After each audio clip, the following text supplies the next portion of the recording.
Hello students, are के sir में channel पे आपका पुनः स्वागत है। स्टूडेंट्स, पिछले वीडियो में हमने RSCERT उदयपुर द्वारा कक्षा 8 विषय गणित के लिए NAS परीक्षा 2021 के लिए जो मॉडल पेपर जारी किया गया था उसके क्वेश्चन नंबर 1 से लेकर 81 तक के क्वेश्चनों को हल किया था। आज हम उसके आगे के क्वेश्चनों को हल करते हैं। तो आपका 82 वाला क्वेश्चन है कि संख्या 12 गुणा 9 का निखिलम विधि से गुणा करने पर विचलन होंगे जबकि आधार 10 है। तो निखिलम विधि से गुणा करने के लिए आपको विचलन निकालना होता है और विचलन बराबर होता है संख्या माइनस आधार। विचलन बराबर होता है संख्या माइनस आधार। संख्या आपके पास पहली संख्या 12 है और आधार इसका 10 है। तो 12 का जो विचलन होगा वो प्लस का 2 हो जाएगा, 12 माइनस 10 प्लस का 2 हो जाएगा। और जो 9 है दूसरी संख्या, उसका विचलन आपके पास निकालना है तो संख्या माइनस आधार यानी 9 माइनस 10 हो जाएगा, वो -1 हो जाएगा। यानी 12 का विचलन प्लस का 2 होगा और 9 का विचलन -1 होगा। तो आपका जो सेकंड ऑप्शन है वो सही ऑप्शन होगा। क्वेश्चन नंबर 83, संख्या 18 गुणा 5 का मान किसके समान है? तो आप देख सकते हो कि 18 को 18 लिखा हुआ है और 5 को आप 10/2 लिख सकते हो। तो आपका सेकंड ऑप्शन सही हो जाएगा। प्रश्न नंबर 84, भिन्न 1/3, 1/5, 1/4 और 1/2 में सबसे बड़ी भिन्न है। तो आपके पास जितने भी भिन्न हैं उन सब के अंश समान हैं। यदि दी गई भिन्नों के अंश समान हो तो जिस भिन्न में हर सबसे छोटा होता है वह सबसे बड़ी भिन्न होती है और जिस भिन्न का हर सबसे बड़ा होता है वह सबसे छोटी भिन्न होती है। तो सबसे बड़ी भिन्न देखनी है तो अंश समान हो है तो आप हर देखो कि जिस भिन्न का हर सबसे छोटा होगा वही सबसे बड़ी भिन्न है। तो 1/2 में हर सबसे छोटा है तो 1/2 आपकी सबसे बड़ी भिन्न होगी। तो आपका थर्ड ऑप्शन सही होगा। प्रश्न नंबर 85, वैदिक गणित के ऊर्ध्व तिर्यक गुणन विधि से भिन्न 4/3 माइनस 2/5 का सही विकल्प है। तो 4/3 माइनस 2/5 को हल करना तो आप इसको लघुत्तम ले सकते हो, यानी 3 गुणा 5 हो गया लघुत्तम। अब 3 गुणा 5 में 3 का भाग दोगे तो 3 से 3 कट जाएगा, 5 बचेगा और 5 को जब 4 से गुणा करोगे तो 4 गुणा 5 हो जाएगा। फिर माइनस है तो माइनस का चिन्ह। फिर 3 गुणा 5 में 5 का भाग दोगे तो 5 से 5 कट जाएगा, 3 बचेगा। 3 को 2 से गुणा करोगे तो 2 गुणा 3 हो जाएगा। यानी आप 4/3 माइनस 2/5 को 4 गुणा 5 माइनस 2 गुणा 3/3 गुणा 5 लिख सकते हो।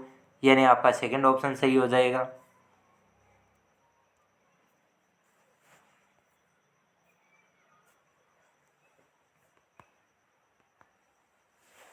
प्रश्न नंबर 86, 2/3 प्लस 3/5 का मान होगा तो आपको इसको लघुत्तम लेके हल करना है। तो 2/3 प्लस 3/5, 3 और 5 का लघुत्तम जब लोगे तो 15 आएगा।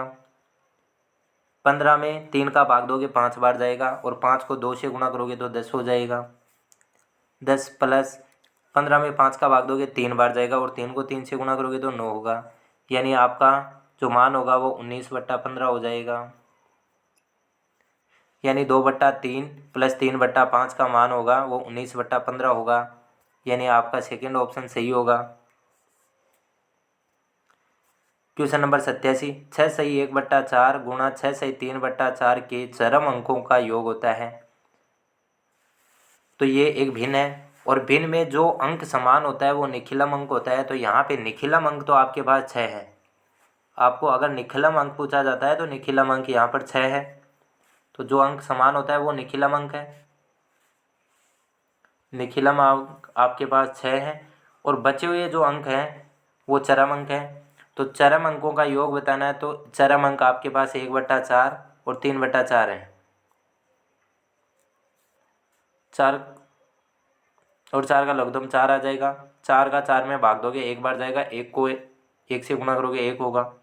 प्लस 4 में 4 का भाग दोगे 1 बार जाएगा, 1 को 3 से गुणा करोगे 3 हो जाएगा। 1 प्लस 3 4 हो गया, 4/4 हो गया और 4/4 का मान 1 होता है।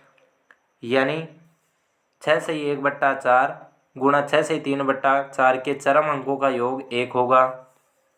तो आपका सेकंड ऑप्शन सही होगा। क्वेश्चन नंबर 88, वैदिक विधि से भिन्न 2/5/6 गुणा 2/1/6 का हल होगा। तो आप देख रहे हो कि इसका निखिलम अंक समान है और जो बाकी की चरम अंक हैं 5/6 और 1/6 इनका योग 6/6 यानी 1 हो रहा है। तो जब भी आपके पास निखिलम अंक समान होता है और चरम अंकों का योग इकाई होता है यानी 1 होता है, तो उन दोनों संख्याओं को गुणा करने के लिए आपको क्या करना होता है कि निखिलम अंक को उसके एकाधिक से गुणा करते हैं। तो 2 है निखिलम अंक, उसको उसके एकाधिक से गुणा करोगे यानी 3 से गुणा करोगे और चरम अंकों का गुणा कर देते हैं। तो 1/6 गुणा 5/6 हो गया। तो 2 गुणा 3 6 हो गया और 1 गुणा 5 5 हो गया और 6 गुणा 6 36 हो गया। यानी ये हो जाएगा आपके पास 6 सही 5/36, यानी आपका सेकंड ऑप्शन सही हो जाएगा। संख्या 10 और 13 के बीच की संख्याओं का वर्ग है। तो 10 और 13 के बीच में दो संख्याएं आती है 11 और 12। जब 11 का वर्ग करते हो तो 121 प्राप्त होता है और 12 का वर्ग करते हो तो 144 प्राप्त होता है। तो 10 और 13 के बीच की संख्याओं का वर्ग होगा वो 121 गुणा 144 होगा, यानी आपका फर्स्ट ऑप्शन सही होगा। इकाई के अंक के आधार पर बताइए कि कौन सी संख्याएं पूर्ण वर्ग संख्या नहीं है। तो जिस संख्याओं के अंत में 2, 3, 7 या 8 होता है वो संख्या कभी भी पूर्ण वर्ग संख्या नहीं हो सकती। जिन संख्याओं के अंत में या इकाई अंक 2, 3 या 7 या 8 में से कोई अंक है तो वो संख्या कभी भी पूर्ण वर्ग संख्या नहीं होती है। तो आप अगर देखते हो 2304 तो उसका इकाई अंक 4 है जो 2, 3, 7, 8 में से नहीं है, तो यह आपकी 2304 है, वो पूर्ण वर्ग संख्या हो सकती है।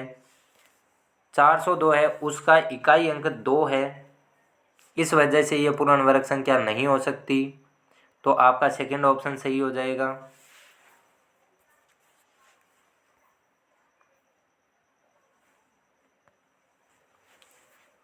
क्वेश्चन नंबर 91, दिए गए ग्राफ पर छायांकित भाग का क्षेत्रफल होगा और एक खाना बराबर 1 इकाई है। तो अगर आप देखते हो तो लंबाई अगर देखते हो तो 2 खाने के बराबर है, यानी ये आपके पास 2 इकाई हो जाएगी, लंबाई 2 इकाई हो गई। अगर चौड़ाई देखते हो तो वो भी 2 खाने के बराबर है, तो 1 खाना बराबर 1 इकाई है तो 2 खाना बराबर 2 इकाई हो जाएगी।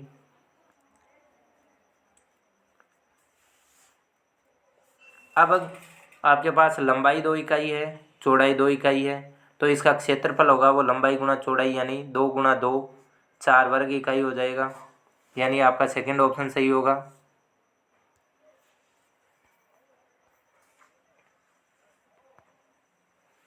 इकाई के अंक का कौन सा समूह पूर्ण वर्ग संख्या होने को दर्शाएगा, यानी जो ऑप्शन दे रखे हैं उनमें आपको देखना है कि ये इकाई अंक किसी पूर्ण वर्ग संख्या के अंत में हो सकते हैं या नहीं हो सकते। तो जिन वर्ग संख्या के अंत में 2, 3, 7 या 8 मिलता है वो कभी भी पूर्ण वर्ग संख्या नहीं हो सकती। तो पहले वाला अगर विकल्प देखते हो तो उसमें आपको 2 मिल गया तो यह पूर्ण वर्ग संख्या होने को नहीं दर्शाएगा। दूसरे विकल्प में भी आपको 2 मिल रहा है, इसका मतलब ये भी पूर्ण वर्ग संख्या के समूह को नहीं दर्शाएगा। तीसरे विकल्प में आपको 8 मिल रहा है तो ये भी आपके पूर्ण वर्ग संख्या होने को नहीं दर्शाएगा। जबकि चौथे विकल्प में न तो 2 है, न 3 है, न 7 है, न 8 है, तो ये एक पूर्ण वर्ग संख्या होने को दर्शाएगा। तो आपका फोर्थ ऑप्शन सही हो जाएगा। क्वेश्चन नंबर 93, बिना संक्रिया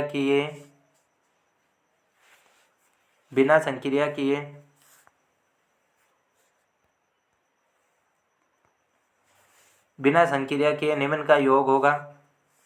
तो आपको देखना है 1 + 3 + 5 + 7 + 9 बिना संक्रिया ही करना है, यानी इनका योग करना नहीं है, आपको जोड़ना नहीं है और बिना जोड़े इनको योग बताना है।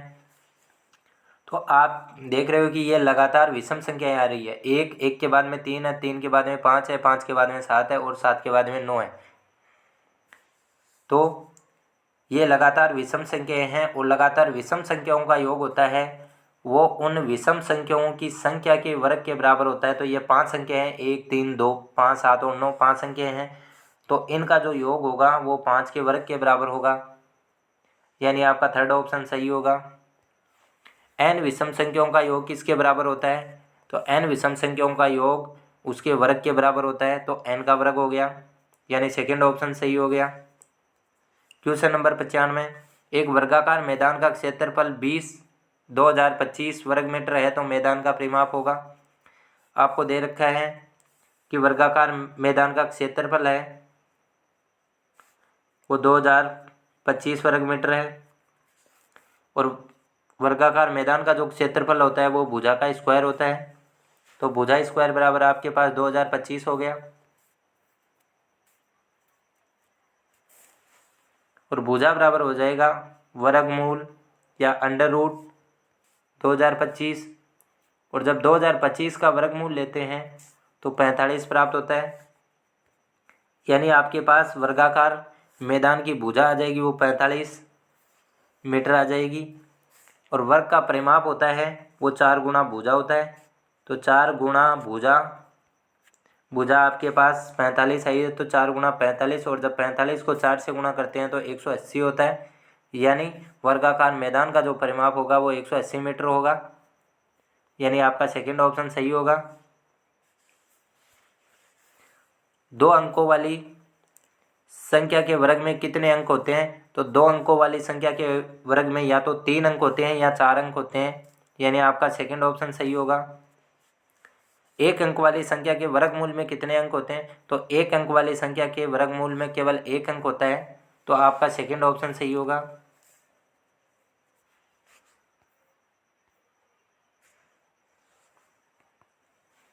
क्वेश्चन नंबर 98, 6 किलोमीटर का 500 मीटर के साथ अनुपात क्या होगा? तो 6 किलोमीटर का 500 मीटर के साथ अनुपात देखना है तो 6 किलोमीटर को आप मीटर में बदलना पड़ेगा। तो 1 किलोमीटर में 1000 मीटर होते हैं तो 6 किलोमीटर में 6000 हो गए। तो 6000 का अनुपात आपको देखना है 500 के साथ। तो 500 का अगर डिवाइड करते हो दोनों में तो इसमें 6000 में 12 बार जा रहा है और 500 में 1 बार जा रहा है, यानी 6 किलोमीटर का 500 मीटर के साथ अनुपात होगा वो 12:1 होगा, यानी आपका थर्ड ऑप्शन सही होगा।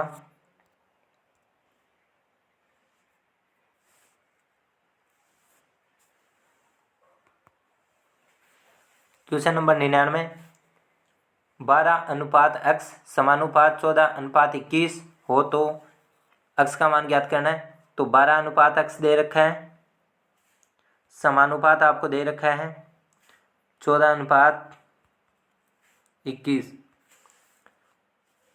तो समानुपात जब होता है तो उसमें आपके पास a गुणा d बराबर होता है b गुणा c। a गुणा d बराबर होता है b गुणा c। a है वो पहली संख्या है तो 12 गुणा d आपके पास चौथी संख्या तो 21 है, बराबर हो गया आपके पास b यानी दूसरी संख्या x गुणा 14। तो आपके पास हो गया 12 गुणा 21 बराबर x गुणा 14। 12 गुणा 21 बराबर x गुणा 14। x का मान चाहिए, 14 इधर गुणा में है, दूसरी साइड में जाने पे ये भाग में जाएगा।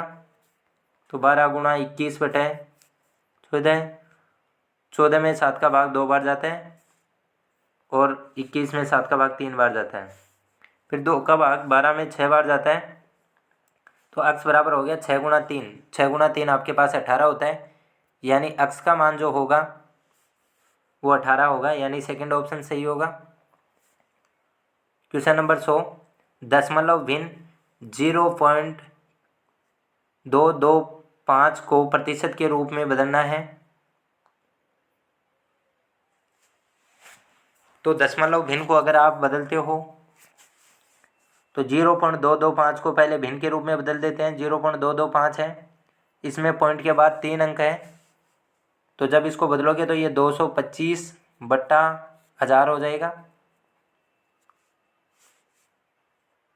और ये भिन्न को जब प्रतिशत में बदला जाता है तो 100 से गुणा किया जाता है, तो 100 हो गया।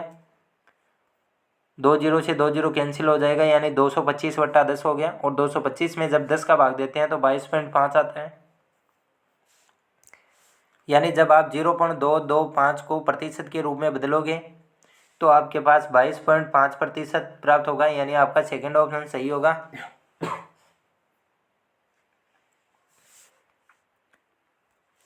क्वेश्चन नंबर 101, 12/1/2 को प्रतिशत को दशमलव संख्या में लिख सकते हैं।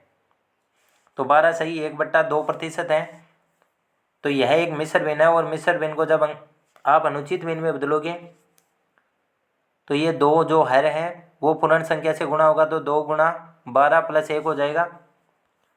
2 गुणा 12 + 1 और बट्टे में आपके पास हर आ जाएगा, यानी ये 2 गुणा 12 24 हो गया, 24 + 1 25, 25/2% हो गया। यानी भिन्न आ गई आपके पास अनुचित भिन्न 25/2%। और भिन्न को जब प्रतिशत में बदला जाता है तो 100 का भाग दिया जाता है। तो 25/2 था, इसको 100 का भाग दोगे तो 2 गुणा 100 हो जाएगा, यानी 25/200 हो गया। जब 25/200 को आप सरलतम रूप में व्यक्त करते हो, यानी किसी समान संख्या का भाग देते हो दोनों संख्याओं में, तो 25 में 25 का भाग जाता है वो एक बार जाता है, और 200 में 25 का भाग 8 बार जाता है, तो 1/8 हो गया। और 1/8 यानी 1 में जब 8 का भाग दिया जाता है तो 0.12 बार जाता है भाग। तो आपका जो 12/1/2% होगा उसको दशमलव रूप में अगर आप लिखते हो तो 0.125 प्राप्त होगा, यानी आपका सेकेंड ऑप्शन सही होगा। क्वेश्चन नंबर 102, मोहन ने एक कुर्सी 450 रुपये में खरीद कर 500 रुपये में बेच दी, तो लाभ प्रतिशत होगा। कुर्सी 450 रुपये में खरीदी है, तो कुर्सी का क्रय मूल्य आपके पास 450 हो गया। 500 रुपये में बेची है तो विक्रय मूल्य आपके पास 500 हो गया।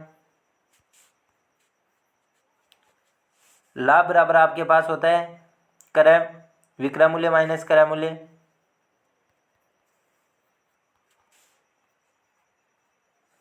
विक्रय मूल्य माइनस क्रय मूल्य, विक्रय मूल्य आपके पास 500 है, 500 माइनस 450 यानी 50 रुपये का लाभ हो गया।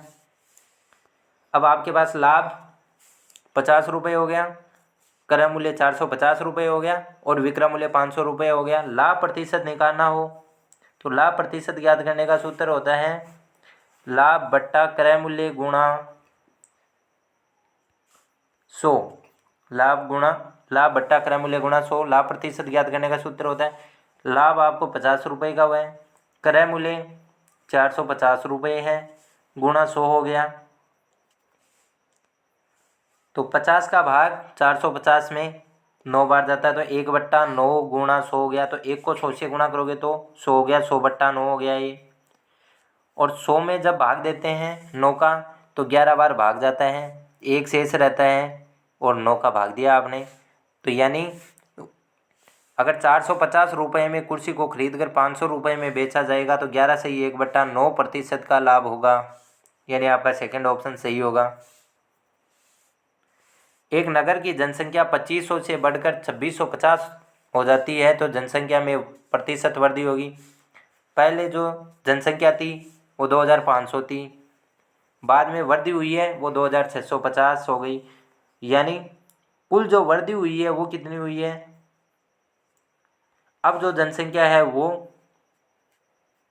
माइनस पूर्व में जनसंख्या, तो 150 की वृद्धि हो गई आपके पास। वृद्धि आपके पास 150 की हुई है। पूर्व में जनसंख्या आपके पास 2500 थी, तो इसकी जनसंख्या में प्रतिशत वृद्धि निकालना है तो वृद्धि 150 बट्टा पूर्व में जनसंख्या 2500 गुणा 100। 2 जीरो से 2 जीरो कट जाएगा और 25 का भाग अगर 150 में देते हो तो 6 बार जाता है, यानी 6% की वृद्धि हो जाएगी। तो आपका फर्स्ट ऑप्शन सही हो जाएगा।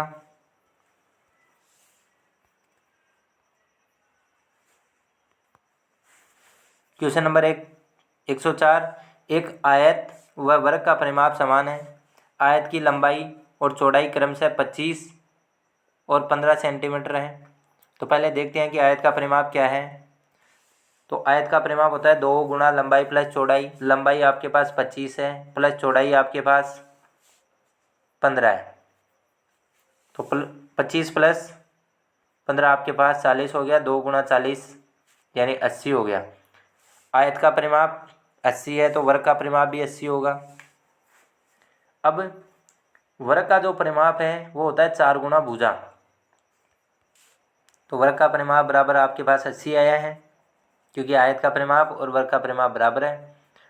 तो 4 गुणा भुजा बराबर आपके पास 80 हो गया।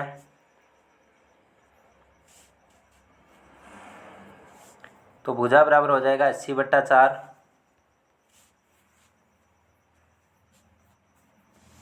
80/4 यानी 20, यानी वर्ग की जो भुजा होगी वो 20 सेंटीमीटर होगी। अब अगर आप आयत का क्षेत्रफल देखते हैं तो आयत का क्षेत्रफल होता है लंबाई गुणा चौड़ाई। तो लंबाई आपके पास 25 है, चौड़ाई आपके पास 15 है। और जब 25 गुणा 15 किया जाता है तो यह 375 प्राप्त होता है। यानी आयत का जो क्षेत्रफल होगा वो 375 सेंटीमीटर स्क्वायर होगा।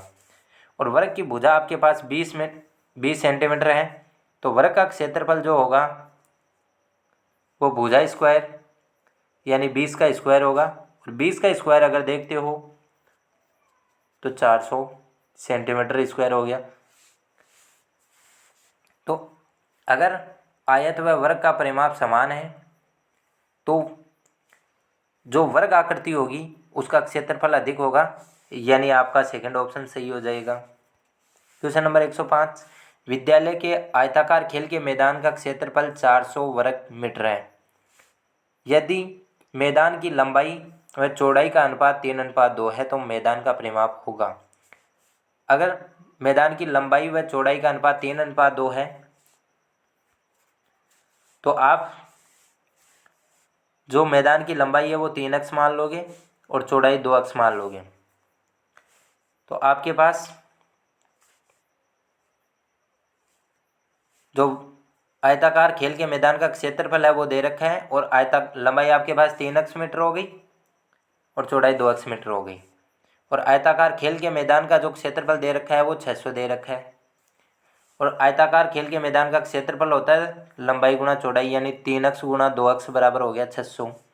3x को 2x से गुणा करोगे तो 6x स्क्वायर, 6x स्क्वायर बराबर 600 हो गया। 6x स्क्वायर बराबर 600 हो गया आपके पास। अब मान आपको अक्स का चाहिए तो अक्स स्क्वायर बराबर हो जाएगा 600/6। और 600 में जब 6 का भाग देते हो तो 100 आता है। अक्स स्क्वायर बराबर 100 हो गया तो अक्स बराबर हो जाएगा √100 और 100 का अंडर रूट होता है वो 10 होता है। अब आपने लंबाई मानी थी 3x, तो अक्स का मान आपके पास 10 आ गया। तो 3 गुणा 10 यानी लंबाई हो गई आपके पास 30 मीटर। लंबाई 30 मीटर हो गई और चौड़ाई आपने मानी थी 2x, यानी 2 गुणा अक्स का मान 10 है तो 20 हो गया, 20 मीटर। लंबाई आपके पास 30 मीटर हो गई, चौड़ाई आपके पास 10 मीटर हो गई। अब इसका परिमाप निकालना है तो आयत का परिमाप होता है 2 गुणा लंबाई प्लस चौड़ाई। लंबाई आपके पास 30 आई है, चौड़ाई आपके पास 20 आई है, तो 30 + 20। तो 2 गुणा 30 + 20 50 हो गया, 2 गुणा 50 यानी 100 हो गया। यानी जो आयताकार खेल के मैदान का जो परिमाप होगा वो 100 मीटर होगा, यानी आपका सेकंड ऑप्शन सही हो जाएगा।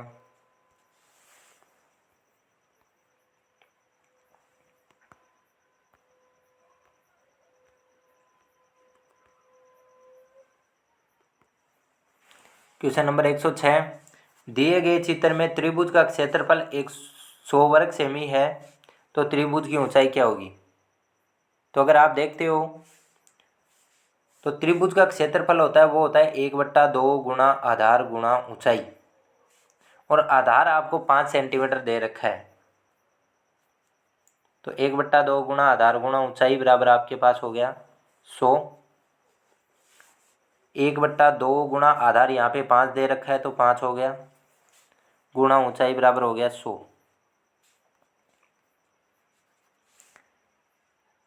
तो ये 2 इधर भाग में है, ये पक्षांतरण होने पर गुणा में जाएगा और 5 गुणा में है तो ये पक्षांतरण होने पर भाग में जाएगा, यानी ऊंचाई बराबर होगा आपके पास 100 गुणा 2 बट्टा 5।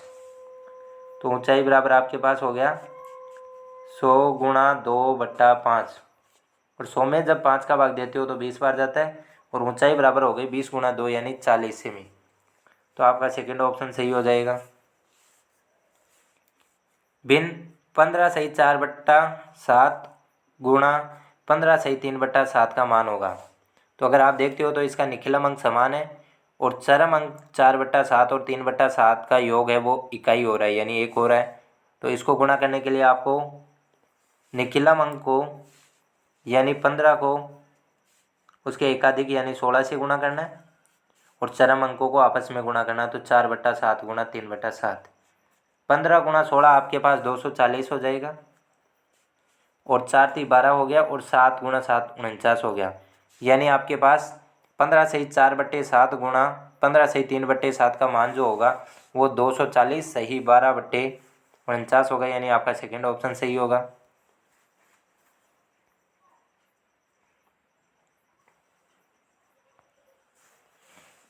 संख्या 35 गुणा 25 का मान निम्न में से किसके बराबर होगा। तो 35 को 35 रखा हुआ है सभी विकल्पों में, और 25 को आप 100 बट्टा 4 लिख सकते हो, तो आपका सेकेंड ऑप्शन सही हो जाएगा, यानी 35 गुणा 25 को आपने लिख लिया 100 बट्टा 4, तो ये हो गया 35 गुणा 100 बट्टा 4, यानी आपका सेकेंड ऑप्शन सही हो गया। क्वेश्चन नंबर 109, समकोण का पूरक कोण क्या होता है। तो पूरक कोण का मतलब ये होता है, पहली बात तो समकोण का मान होता है वो 90 डिग्री होता है।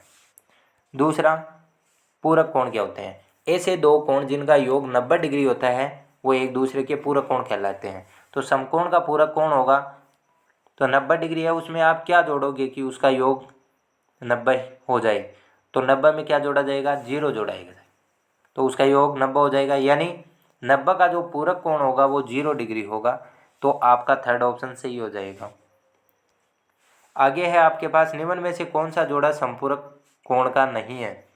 संपूरक कोण ऐसे दो कोण जिनका योग 180 डिग्री होता है वो एक दूसरे के संपूरक कोण कहलाते हैं, यानी आपको इन ऑप्शनों में ये देखना है कि कौन से ऑप्शन में जो दो कोण दे रखे हैं उनका योग 180 नहीं हो रहा है, वही आपका सही ऑप्शन होगा। तो 140 और 40 का योग 180 होता है, तो ये आपका आंसर नहीं हो सकता।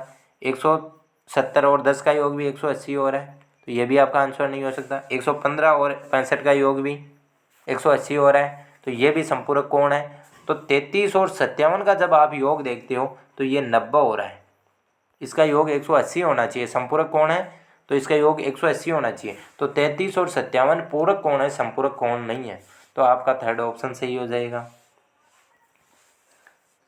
2 सही 2 की पावर 3 और उसकी पावर 4, इसको अगर आप हल करते हो तो जब आपके पास एक की पावर m होती है और उसकी पावर n होती है तो ये आपके पास एक की पावर m गुणा n हो जाती है, यानी पावर आपस में गुणा हो जाती है। तो a आपके पास यहाँ पे क्या है, 2 है, तो 2 और उसकी पावर 3 है, यानी m का मान 3 है और n का मान 4 है, तो 3 गुणा 4 हो गया, तो ये हो गया 2 की पावर 12, इसका मान आपके पास 2 की पावर 12 हो गया। आगे अगर आप देखते हो इसका मान आपके पास 2 की पावर 12 है। आगे अगर आप देखते हो तो वो भी पावर की पावर के रूप में है, तो ये हो जाएगा 2 की पावर 3 गुणा 4, ये भी 12 हो गया। तो दोनों जो मान हैं वो 2 की पावर 12 आ रही है, इसका मतलब दोनों मान आपस में समान है, तो आपका तीसरा ऑप्शन सही हो जाएगा।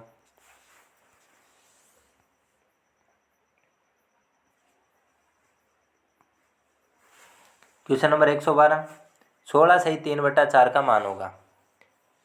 तो 16 सही 3 बटा 4 का मान होगा, तो 16 को आप क्या लिख सकते हो, 2 की पावर 4 लिख सकते हो, और उसकी पावर कितनी है, 3 बटा 4 है। तो जब पावर की पावर होती है तो पावर आपस में गुणा हो जाती है, यानी ये हो जाएगा 2 की पावर 4 गुणा 3 बटा 4, 4 से 4 कैंसिल हो जाएगा, तो बच गया 2 की पावर 3, और 2 की पावर 3 यानी 2 को 3 बार गुणा करना है, तो 2 गुणा 2 गुणा 2, यानी 2 की पावर 3 का मान हो गया 8। यानी आपके पास 16 की पावर 3/4 का मान होगा वो 8 होगा। तो आपका सेकेंड ऑप्शन सही हो जाएगा। क्वेश्चन नंबर 113, 27 की पावर 2x-1 है। तो 27 को आप लिख सकते हो 3 की पावर 3 और उसकी पावर है आपके पास 2x-1। तो ये हो गया, पावर की पावर है तो ये पावर गुणा हो जाएगी, यानी 3 से गुणा हो जाएगा 2x-1।